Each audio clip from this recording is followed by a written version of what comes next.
Hello, and welcome to 15 Minutes of Faith, brought to you by Inner City Women of Faith. You can find our ministry anytime at innercitywomenoffaith.org or on most social media platforms at Inner City Women of Faith.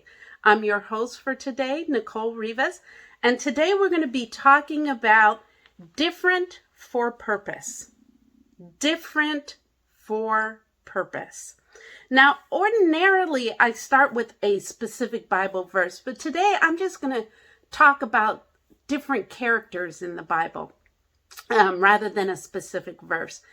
And the one thing they seem to have in common, I particularly want to focus on Moses and on David, but also Abraham. I'll throw him in there a little bit too. And one thing that you notice about them is that they're different. They're different. And now we consider them different because they're great. You know, David had a heart after God's own heart. Abraham was a father of nations, and Moses was the great leader that led his people to freedom. So they're different than everybody else because now, instead of just different, we consider them special. So they're special, they're unique, and we attach all these good words to their differentness. But don't you know that's not how it started? Don't you know that at the beginning they were just different? And different words were attached to their differentness, like weird, strange, nerdy, all the other words that people attach to others who don't think like them, who don't see the world like them, and they make it bad. And that's what happened to all of these people, which we now call great leaders. David, if you look at his story, when they came to anoint the king and Samuel told his father, bring all of your sons, because one of your sons I'm going to anoint, or bring all of your sons to this feast. And the father brought everyone but David. Can you imagine that? Samuel the prophet is throwing this big feast and says, bring all of your sons, and your dad brings everyone but you? He thinks you're so insignificant, strange, and unimportant. He doesn't even invite you? Imagine that. And then Moses was a Hebrew growing up in the Egyptian palace. So he was always the one out of place. He was always that guy who's not quite like us. You know, he was Hebrew, but his adopted mother was Egyptian. His adopted family was Egyptian. So he fit in, but quite not.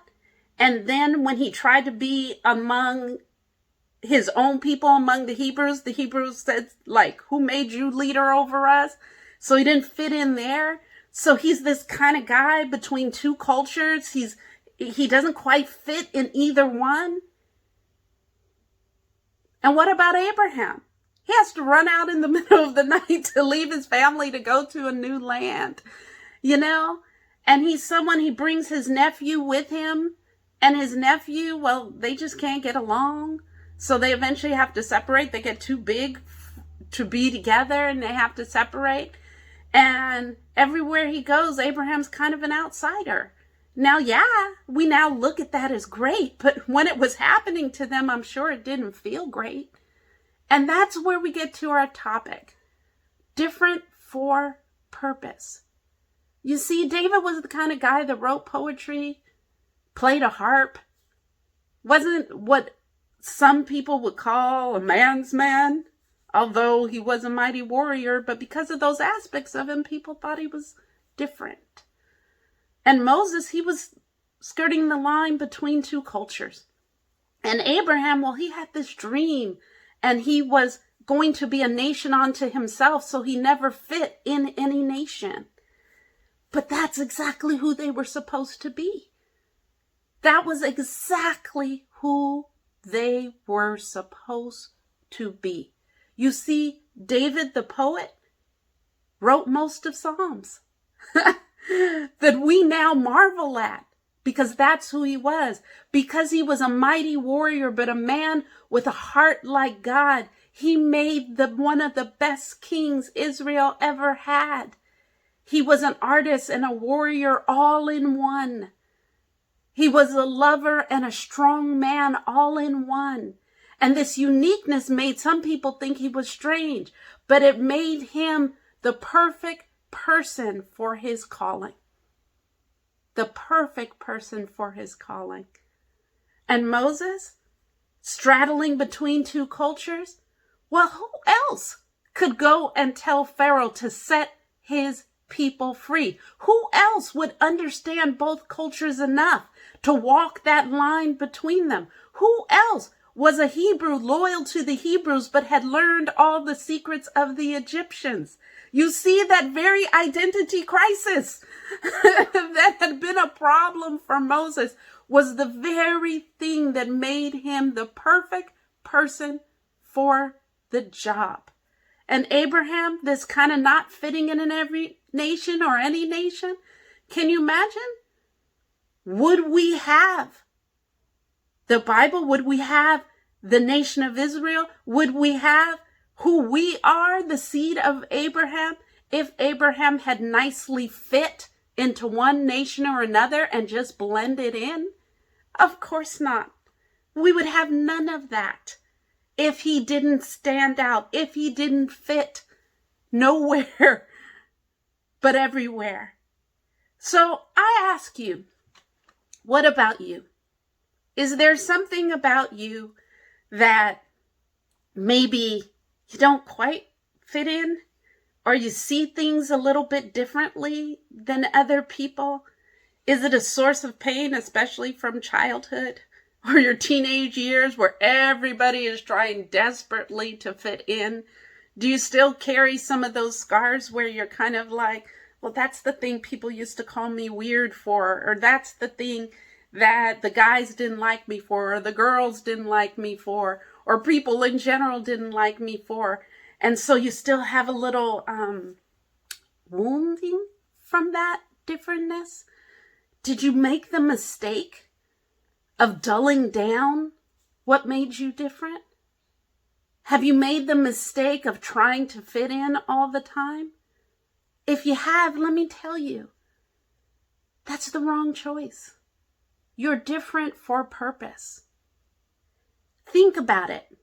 Think about anything in the world where there are 10,000 of the same, or 100,000 of the same, or 1,000,000 of the same. The more they're the same, the less valuable they are, right? So, a Q-tip. There's billions of Q-tips, and they're worth less than a penny. Why? Because they're reproducible. There's many of them. But think about something in the world where there's only one. That thing is priceless when there's only one. And that's you. There's only one of you. And every experience you have, every thought you have, every different creative way you are, the way your mind thinks that it's not like everybody else in the room, that is for a purpose. And yeah, it means sometimes people don't get you. Look at Jesus. The 12 disciples, the people who were with him all the time, 24/7, 90% of the time, they just didn't get him. Get used to it. It's normal. It is normal for people not to get you. That is normal, because if they got you, how could you ever lead out in front? The leader who's leading out in front is because the other people don't know where they're going. Your unique vision, your unique perspective, your unique talents is what allows you to stand out in front.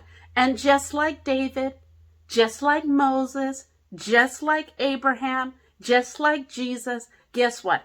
Eventually, other people will catch up. Eventually, they will catch up, or they won't.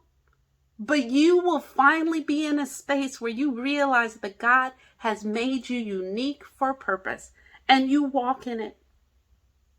And eventually, people will see that uniqueness as something special, as something valuable. And I got to tell you the truth, it might take longer than you want it to.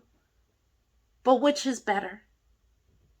To be the full you, to be the you that God created you to be, to accomplish on earth what God brought you in this world to accomplish. For him at the end of your journey to say, job well done, good and faithful servant. Or to spend the rest of your life trying to fit in, trying to be like someone else, and never walking in your true destiny. For my part, I think I'm okay with people not understanding me all the time. I think I'm okay with not everyone getting me. I think I'm okay with some people laughing at my ideas. Because I know I am uniquely and wonderfully made for purpose. And so are you. Thank you so much for joining us today. This has been 15 Minutes of Faith, brought to you by Inner City Women of Faith. You can find our ministry anytime at innercitywomenoffaith.org or on Facebook, YouTube, and Instagram at Inner City Women of Faith. Now let me say a quick prayer for you. Father God, as we close out, I just thank you. I thank you for the beauty and uniqueness of every human being. There are billions of us on the planet, and not a single one of us is exactly like anybody else. Even identical twins are different in some respect. And that's because we are your masterpiece. Each one of us is one of a kind. And so I pray for everyone listening to me that they have the courage to embrace that and walk forth being different for purpose. Love you. Thank you for being here. God bless you. Bye-bye.